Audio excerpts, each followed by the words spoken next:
Hey, let's talk about pronunciation today. I've noticed that a lot of people would skip the part of correcting pronunciation when learning English.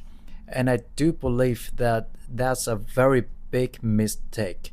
Since, correcting pronunciation was like one of the first things, actually, the very first thing that I did when I started learning English in 2014. In fact, the first thing I did was even like correcting my pronunciation for the 26 letters.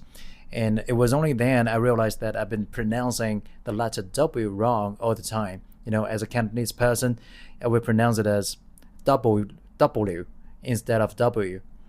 And also for the letter L, I would pronounce it as Lu, like this kind of stuff.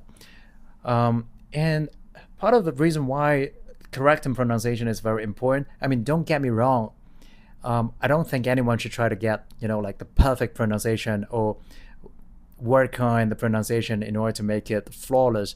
I don't think that's necessary, but I do think that we should try to reach a certain level of pronunciation in order to sound articulate, but also in order to understand more in English.